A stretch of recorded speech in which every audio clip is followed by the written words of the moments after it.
amigos de la revista Le Más de Librerías Gandhi? Yo soy Irma Gallo y ahora me encuentro con Claudia Ulloa Donoso que se conecta desde Noruega, ¿verdad? ¿Estás en Noruega? Sí, Qué cosa, pues, así es, en el gracias. norte. Espero que no sea muy tarde para ti, pero muchas No, gracias. son Bueno, las 6 de la tarde, pero siempre está oscuro en esta época del año. me imagino, me imagino. Pues bueno, Claudia Ulloa Donoso nació en Perú, pero ya tiene varios años viviendo en Noruega. Es autora de un libro de cuentos que se llama Pajarito, que publicó Almadía, y también de este libro, Yo maté a un perro en Rumanía, también publicado por Almadía. Tu primera novela, ¿es así, Claudia? Sí, Bueno, pues cuéntanos primero, ¿qué te impulsó a escribir esta novela que está situada en Rumanía? ¿Por qué Rumanía? Y luego ya vamos hablando de otros temas de la novela. vale. Bueno, partió por la experiencia que yo tuve en un viaje, ¿no? Yo hice un viaje muy corto a Rumanía hace algunos años y tuve muchas impresiones, pero sobre todo la impresión de ver tantos perros callejeros eh, me hizo pensar en muchas cosas. Para ese entonces también fueron una serie de cosas que hicieron por lo menos que empezara o quisiera escribir esta historia que al principio yo no sabía si iba a ser un cuento. Siempre pensé que iba a ser un cuento largo, por lo menos, ¿no? Lo otro fue que por entonces aquí en Noruega, muchos noruegos iban a Rumanía precisamente a rescatar perritos. Y claro, es una cosa muy noble, pero se daban también con la dura realidad que cuando volvían con los perritos a Noruega no los dejaban entrar a los perros porque, claro, eran portadores de plagas o por más que estuvieran vacunados, las normas en ese momento, no sé cómo será ahora, la única salida era o que regresaran o sacrificarlos, ¿no? Entonces, esa noticia a mí me impactó mucho también y, también hubo mucho debate sobre esto, ¿no? Como gente defendiendo y gente diciendo, pero ¿cómo se les ocurre? Y siempre alguien diciendo, ¿y por qué no piensan en los niños, no? Entonces Claro, eran muchas impresiones, muchas ideas que tuve en ese entonces y siempre tuve la intención de contar por lo menos mis impresiones sobre ese viaje, aunque no sabía bien en qué iba a terminar, ¿no? Si iba a ser una novela o quizás, bueno, nunca fue intención de escribir una novela, siempre pensé que iba a ser un cuento largo, ¿no? O quizás podría llegar a una novela corta, pero no fue algo que me preocupara al iniciar a escribir, ¿no? Solamente tenía las ganas de escribir sobre esto, ¿no? a mí me encanta porque, bueno, el detalle este de los perros no pudiendo entrar a Noruega, me acaba de impresionar muchísimo, pero me encanta la novela porque siento que es una especie de road trip, no una especie, mucho, un road trip, ¿no? Como estos westerns norteamericanos, pero además está el asunto de la doble migración, si se puede decir así, porque el personaje es como tú, una latinoamericana que vive en Noruega y además viaja a Un Rumanía. poquito como yo. Exacto, ¿no? Y Sí. viaja a Rumanía. Entonces, me gustaría que habláramos de la extrañeza sobre todo que se ve en el lenguaje, ¿no? Para empezar. Claro, eso también fue algo que a la larga, algo como no tenía pensado en enfocarme, digamos, en ese aspecto, ¿no? Pero yo vivo inmersa en un lenguaje que no es el mío, pienso siempre en mi lengua materna, que es el castellano, escribo en castellano. Alguna vez, hace mucho tiempo, ¿no? Me preguntaron, no, pero si ya vives aquí, quizás podrías escribir en noruego, ¿no?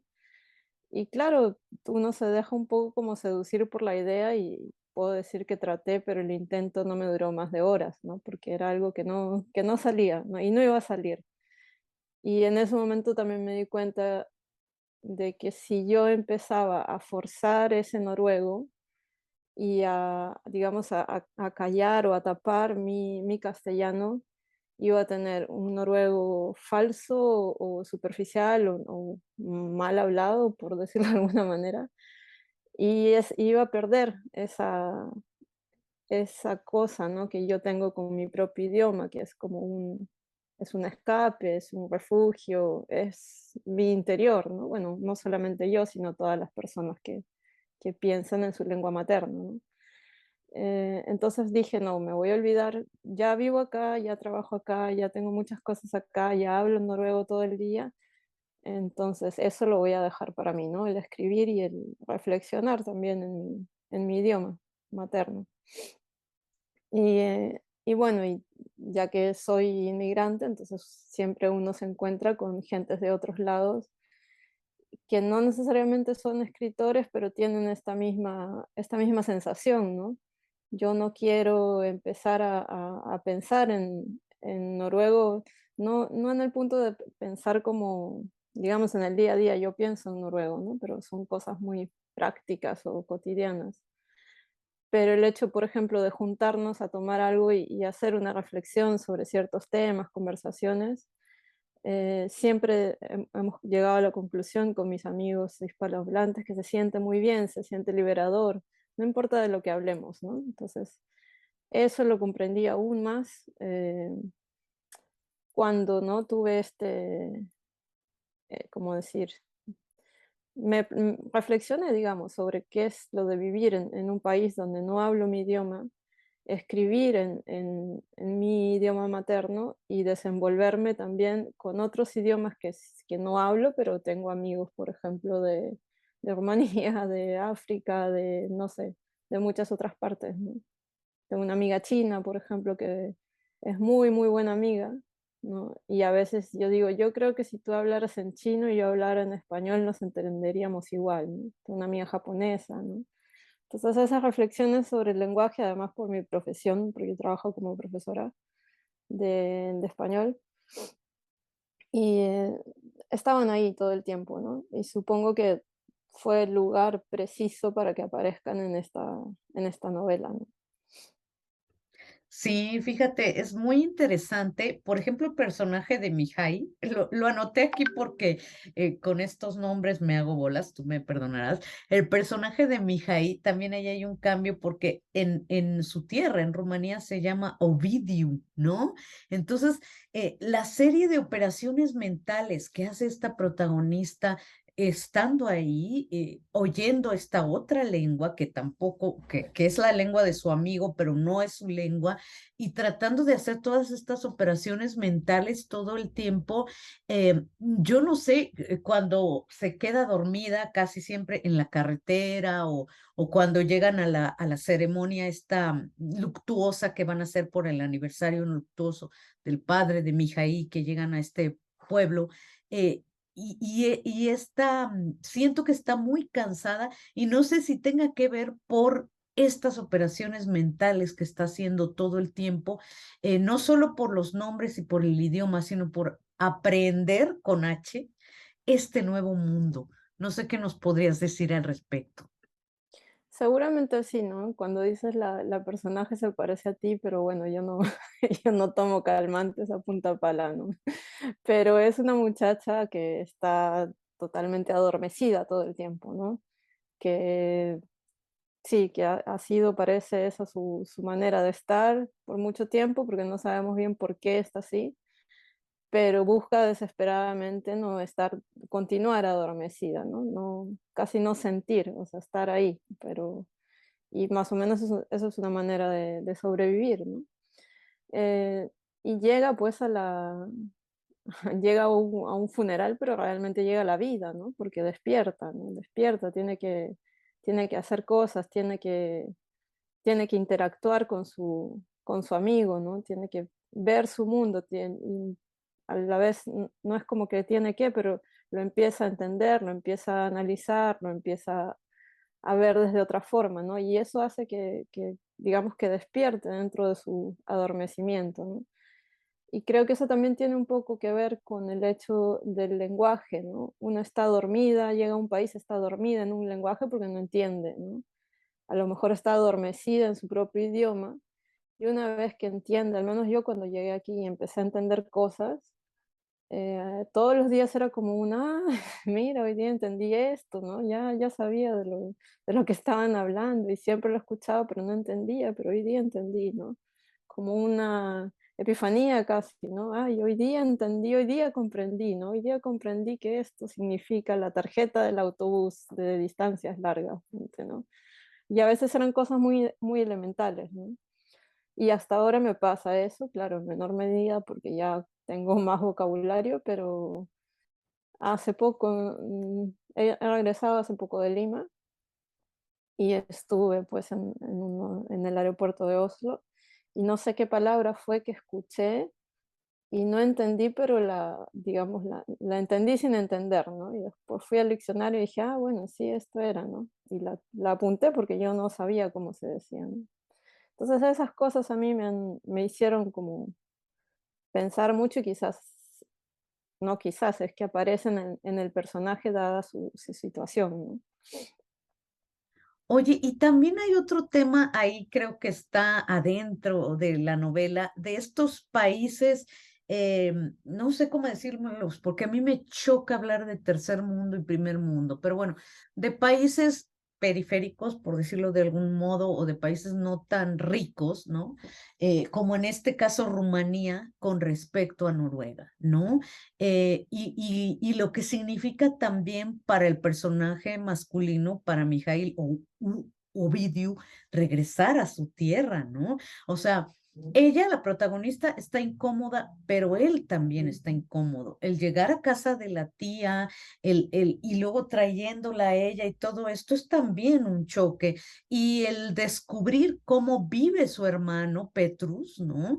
Que además está en un ámbito rural, o sea, todavía más, si lo podemos llamar de alguna manera, periférico, todavía más excluido, ¿no? No sé si pensaste también a la hora de escribir Yo maté a un perro en Rumanía en estos contrastes de estos dos mundos.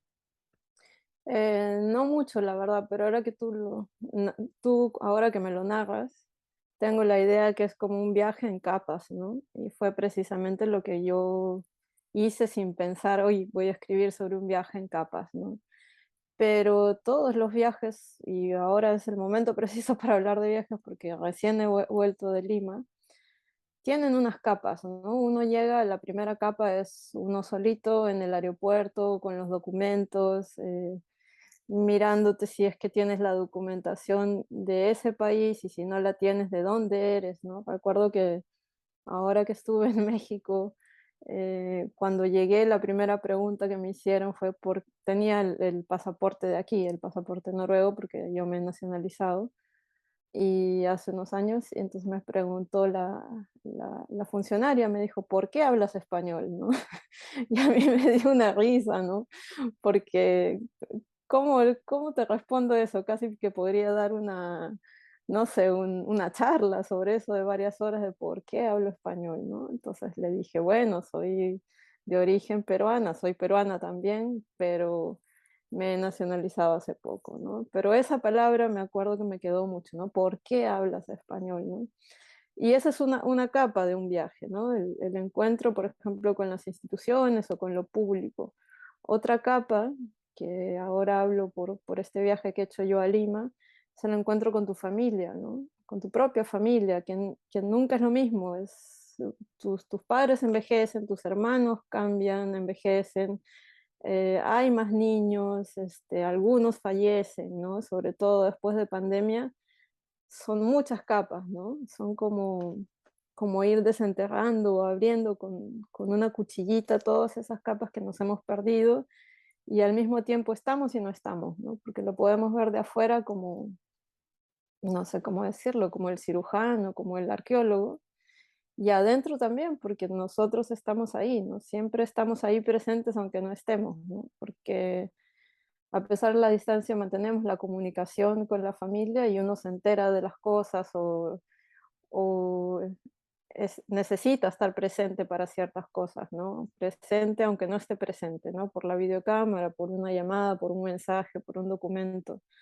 Entonces, esas cosas de hacer un viaje en capas, ¿no? Tanto el físico como moverse, porque después de ir a Lima o a mi casa, uno puede ir a visitar a algún familiar que tiene fuera de Lima, ¿no? Y es a veces otro mundo, ¿no?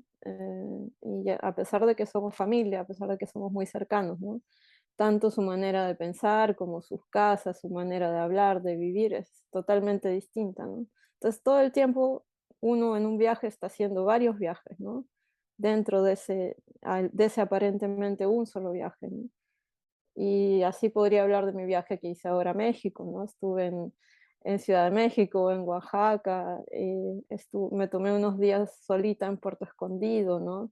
Cómo era yo estar solita en Puerto Escondido afuera y adentro del hotel, ¿no? Se puede decir mucho sobre eso, ¿no? O reflexionar mucho sobre eso.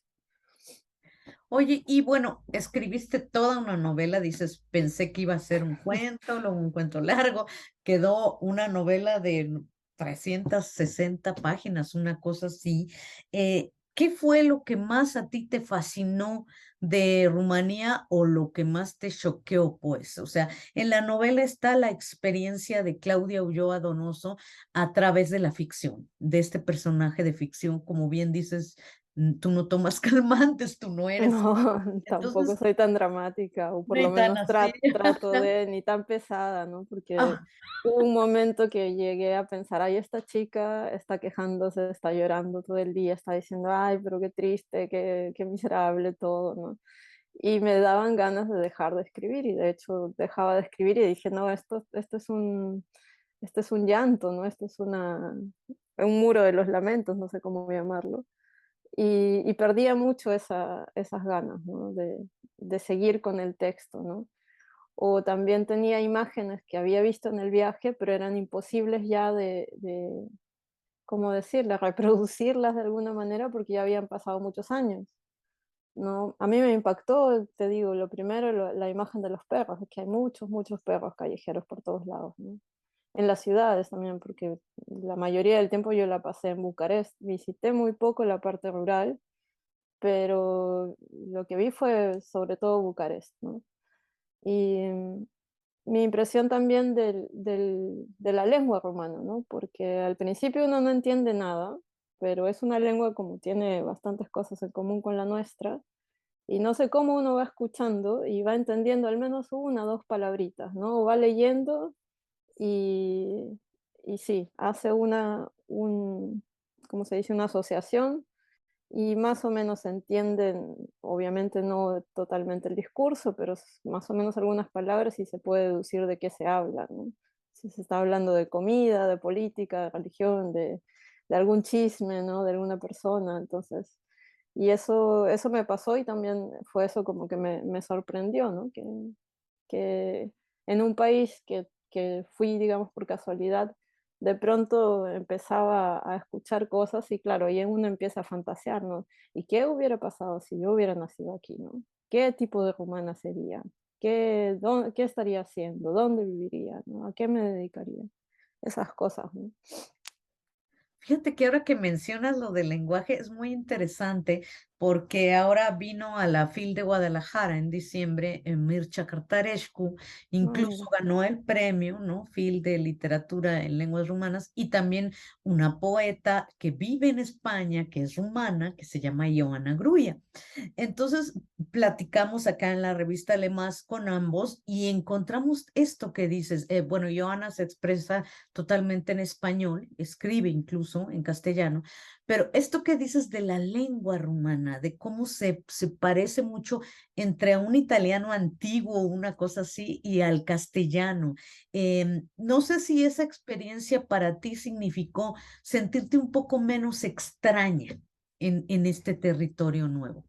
Sí, eso también, ¿no? Eso quizás se ve cuando a veces alguien lee la novela y me ha dicho, pero aquí está presente esto del asombro, ¿no? Y creo que está presente en todo lo que yo escribo porque es precisamente este asombro lo que me lleva a querer contar, no sé si contarlo, querer como agarrarlo, ¿no? Porque no sé si lo voy a contar tampoco. Es como que quiero conservarlo en un frasquito, ¿no? Em, y sí, había 2 cosas, ¿no? Me hacía por nuestro aspecto físico, me sentía mucho más en casa en Rumanía que en el centro de mi pueblo, aquí en Buda, en el norte de Noruega, ¿no? Allí, claro, yo pasaba desapercibida realmente. Todos los latinoamericanos, creo que muchos pasaríamos desapercibidos. Y si no, por lo menos seríamos como algo más cercano, ¿no? No algo tan, no sé, distinto, por decirlo así, como aquí, ¿no? Como, no sé, una peruana en el norte de Noruega, ¿no? Es como si un punto, ¿no? Y sí, ese acercamiento también, o ese sentimiento de pertenecer eh, en un lugar que uno recién conoce, permite mucho jugar, ¿no? Imaginarse esto, como te digo, ¿no?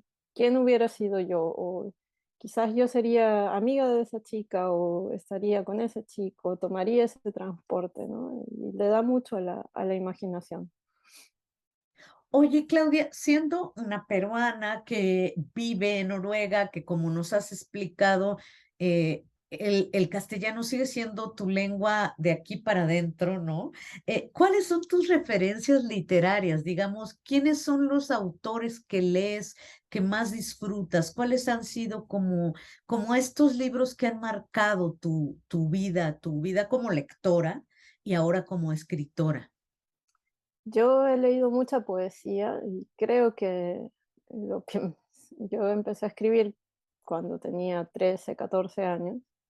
Y uno lee pues lo que le mandan a leer en el colegio, ¿no? Mi madre siempre fue muy buena lectora, es muy buena lectora y siempre me ha comprado libros, pero felizmente que en Perú te mandan a leer a Vallejo, te mandan a leer a Ribeiro, te mandan a leer a Watanabe, te mandan a leer cuentos de, no sé, muchos de Ribeiro, de Bryce Echenique, ¿no?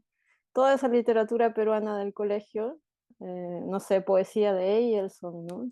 Que yo recuerdo que la había leído en el colegio, pero no la, porque nos hacían leer el poema en forma de pájaro, ¿no? Y con 14 años te ríes, ¿no? Ay, pero yo puedo escribir un poema en forma de chancho o en forma de no sé qué, ¿no? De mono. Y no entiendes bien qué cosa es eso, pero te da risa. Y está bien, ¿no?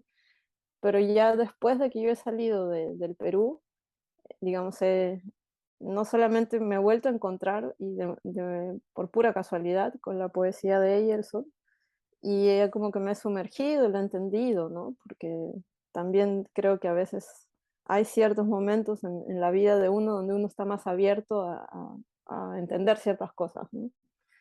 Em, ¿Qué lecturas me han marcado? Yo diría que esas, ¿no? Sobre todo los poemas de Vallejo y los cuentos de Ribeiro. Esa cosa gris, pero que son como somos los peruanos, ¿no? Estamos así en una cosa muy gris, pero como que te ríes, ¿no? Y dices, ah, sí, no, estamos muriéndonos. Y creo que es muy latinoamericano también. Después lo he visto, ¿no? Cuando he salido, cuando he conocido gente de otros países de Latinoamérica, creo que está muy presente en nosotros eso de estar en medio de una tragedia, ¿no? Y estar así, ¿no? Como el meme de ese perrito, ¿no? Que está incendiándose y está con su café y dice: "Ay, todo está bien", ¿no? Eso es para mí sí, es el dibujo de nuestra mentalidad, ¿no? De latinoamericana, me atrevería a decir, ¿no? Y creo que esas fueron las lecturas que me marcaron. Ya después he leído otras cosas. Cuando he venido a Noruega empecé a leer algunos autores noruegos, ¿no? Pero eso que te marca, yo diría que sería la poesía peruana, la poesía de mi país y los cuentos de Ribeiro, ¿no? ¿Y rumanos? ¿Te gustan algunos autores rumanos? ¿Has leído algunos autores rumanos? Leí casi hacia el final de la escritura de esta novela, una autora que se llamaba Tatiana Tibulac, que ¿cómo se llama su libro? Verano Cuando mi que mi madre mamá, tuvo Ojos verdes, el Sí, tuvo enano los ojos verdes, tuvo ¿no? los ojos verdes, sí. Eso lo leí hacia el final casi, por recomendación de un amigo, porque yo no la conocía.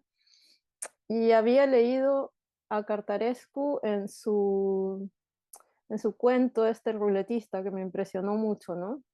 Después cuando salió esta novela Solenoide, que también quizás hacia la mitad de la novela, o a la mitad, no sé si la mitad, pero yo en mi cabeza estaba en la mitad, me compré el libro, pero sentí que me gustó, pero es algo que no lo he terminado, hasta hacía hace un par de años. Era algo que yo no podía leer así, ¿no? Era como para leer un poquito y dejarlo, un poquito y dejarlo. Y sí me gustó mucho, ¿no? Es un autor que al menos he descubierto hace poco un par de años y me ha gustado, ¿no? Pero no, ahí tengo el libro que es así, ¿no? Así, sí. Hablando de 300 páginas, este tendrá 600 porque es el doble de lo que es el libro ese, ¿no? Sí, Y volviendo a la cantidad de páginas, yo no fui realmente consciente hasta que vi el libro en físico, porque mm, siempre escribo espacio simple y trato de no pensar en las páginas porque si no digo, uy, es como, o estoy escribiendo mucho o es muy poquito, entonces digo, no, mejor ya escribo y sobre todo para mí el proceso, lo que menos me cuesta es quitar, o sea, si me dicen quitamos 20 páginas, ya digo, perfecto, quitemos, ¿no? Sí, entonces prefiero hacer una cosa así y ir quitando que irlo como forzando a que sea muy compacto desde el inicio porque quizás me estoy guardando cosas, ¿no? Entonces, mejor pongo todo y a ver qué sale, ¿no?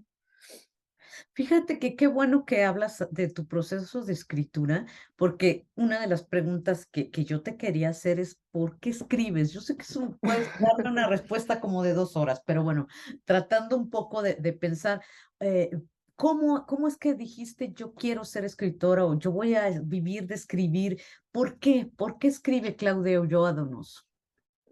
Yo creo que de escribir, empecé a escribir cuando era adolescente, ¿no? Porque falleció mi abuela y supongo que como un mecanismo para llevar el duelo yo le escribía cartas. Y ese fue mi primer acercamiento con la escritura, ¿no? Porque escribía bastante, ¿no? Escribía como si estuviera de viaje o como si no pudiera hablar otro lenguaje con ella que no fuera el escrito, ¿no? Eso fue la razón, eso de escribir. Y creo que siempre hubiese seguido escribiendo, pero creo que por azar, si puedo usar esa palabra, por coincidencias, me volví escritora por una cuestión de que empecé cuando tenía 18 años, ¿no? Bueno, cuando tenía 16 participé en un concurso y me gané unos libros y 400 soles, que con 15 años es, cuánta plata. Después empecé a buscar cosas así, llegó este concurso de una revista importante en Lima, al menos el concurso era uno de los pocos concursos que habían en Lima de cuentos, solamente habían dos. Y, y claro, era muy joven y gané y eso fue como una vuelta, ¿no? Ahí cambió la cosa, ¿no? Pero yo me di cuenta de eso unos años después, ¿no? Como, bueno, sí, ahora soy escritora porque voy a publicar un libro, ¿no? Que mi primer libro salió en el 2006, ¿no? Y es ahí cuando ya me vi, o ni siquiera me vi, pero me señalaban como escritora, ¿no? Entonces, y hasta ahora tengo cierta, no es pudor, pero también soy profesora, ¿no? También he trabajado en una veterinaria o qué sé yo, también he hecho otras cosas y escritora es como lo que al menos aquí no pongo en mi currículum, ¿no? O sea, salvo voy a aplicar para una cuestión de la Secretaría de Cultura, que no va a ser el caso, ¿no? Siempre trabajo en escuelas o eso y quizás pongo así como una cosa muy al último, ¿no? Publicaciones, ¿no? Pero ya. Qué curioso, ¿no? Porque aquí, y supongo que en todos los países latinoamericanos, yo hablo de México, pero supongo que en todos los países, incluso hispanoamericanos, Es como un estatus, ¿no? Te da como un estatus ser escritor, escritora. Y esto que tú dices, yo no pongo en mis aplicaciones o en mis currículums que soy escritora, sino pongo mis publicaciones. Eh, es curioso esto también, ¿no? Cómo vemos, cómo nos movemos en el mundo, en el mundo literario aquí y allá, ¿no? Y justo lo que te quería preguntar tiene un poco que ver con esto, ¿no? ¿Cómo se percibe una peruana en Noruega en relación? Ya me dijiste que tú escribes en español, que piensas en español, en castellano, pero por ejemplo, el hecho de dar clases, supongo que das clases en noruego y en español, ¿no? Doy ¿Cómo es? clases de lengua, ¿no? De español, Exacto. claro, les tengo que explicar en noruego las cosas, pero sí, doy clases de castellano. Em, Ahora que dices eso, no es relevante ser escritora para dar clases, quizás a lo mejor hasta me jugaría en contra porque me dirían, ¿y usted qué está haciendo acá, no? Entonces, ¿por qué, por qué no se va a escribir o a trabajar en una editorial? No sé. A lo mejor me equivoco, pero es lo que yo siento, ¿no? Que ser escritora no me ayuda mucho para un trabajo como profesora, porque para ser profesora tienes que ser práctica, tienes que tener conocimientos de pedagogía, que los tengo porque he estudiado un año, ¿no? También tengo la experiencia, entonces ser escritora pasa como pues como una añadidura, ¿no? Como hay gente que pone en su currículum, bailarina, ¿no? Ajá. Algo así, porque puede que sirva si es que, no sé, va a ser algo relacionado con la cultura o qué sé yo, ¿no? Pero realmente no es tan importante, ¿no? Si es que uno va a dar clases de, no sé, de lengua en mi caso, ¿no? Ujú. Lo siento un poco así. Y a pesar de que escribo y publico en otros lados, lo bueno, por decirlo así, bueno, una de las cosas buenas o de las tantas cosas buenas de aquí es que existe un sindicato de escritores, ¿no? Mm. Y uno puede pertenecer al sindicato, no importa en qué lengua uno escriba, ¿no? Te exigen ciertos requisitos, ¿no? Ciertas publicaciones y ciertas cosas, pero uno es parte del sindicato. En mi caso, el sindicato no regula no sé, estas reglas de derechos de autor o regalías, porque no trabajo con el mercado noruego, pero sí es una forma de conocer a los otros escritores, ¿no? Mm. De asistir, por ejemplo, yo asisto cuando puedo o cuando quiero, porque además son en Oslo, a estas reuniones de sindicato, ¿no? Y uno conversa y no estamos ahí solamente para conocernos, porque no hay feria, nadie está promocionando un libro, al Mm. menos yo no sé quién es quién, a lo mejor los he leído, pero no les conozco la cara y de pronto los veo y digo, ah, sí, yo he leído a este señor o esta señora, ¿no? Mm. Cosa que me parece muy curioso y es bastante ameno, ¿no? Siempre sucede en marzo y en noviembre, hay dos reuniones, así como de confraternidad. Entonces esa es como mi vida de escritora en Noruega, es ir a veces cada 3 años a esta reunión de confraternidad, ¿no? Pero ahora que la novela ha estado como un poco más comentada, por decirlo así, Ujú. en algún momento me han dicho, ay, ¿y qué piensas de que te traduzcan al noruego? Y yo digo, bueno, yo estoy Sí. esperando acá desde el año 2005, ¿no? Pero claro, ahora tengo un agente, a través de él hago cosas o conozco cosas que yo sola no hubiera podido hacer, ¿no? Ni conocer por mi cuenta, ¿no? Así que bueno. Pues estaría padrísimo, ¿no? Que estuvieras en noruego, que estuviera Yo maté a un perro en Rumanía en noruego. Quiero preguntarte ya casi para terminar, ¿qué significa el perrito del libro? ¿Qué significa este perrito bebé que conoce la protagonista? Significa muchas cosas, creo, pero en el momento que yo lo escribí, eh, yo tenía la idea o la intención, porque no la idea, ahí sí tenía una intención de querer que este perrito sea el personaje principal y que hable a lo largo de toda la historia. Y así me pasó lo mismo como cuando quise escribir en noruego, me pareció imposible, no me salía que este perrito hablara. a lo largo de la historia y que fuera el personaje principal, ¿no? Pero siempre supe que tuvo que estar, que tenía que estar y tenía que hablar, ¿no? Y ese discurso que este perrito da al principio, de hecho, salió hacia el final del proceso, ¿no? Es como, dije, bueno, ¿cuándo va a hablar este perro? Entonces ya habló, ¿no? Y habló, habló todo lo que habló, ¿no? Em, Matar a ese perro es como un poco difícil de decirlo porque creo que se lo dejaría más al lector. Me gusta más que el lector piense un poco en eso, ¿no? Pero claro, es una muerte metafórica. También hay una muerte literal en la historia, ¿no? El perrito mismo se presenta como muerto. Eso no hago spoilers, ¿no? Las tres primeras líneas del libro es yo soy el perro muerto, ¿no? Eh, Puede significar muchas cosas y algunas, hasta ahora he recibido poquitos comentarios, pero algunos de los lectores y me dicen, ah, para mí que el perro haya muerto es esto o lo otro, ¿no? Y cuando lo pienso desde sus cabezas, digo, sí, pues eso también puede ser, ¿no? En mi caso era eso, ¿no? Que yo quería que este perro hablara y que fuera el personaje principal. No se pudo y quizás matar al perro para mí fue como simplemente aceptar o ceder que, ¿no?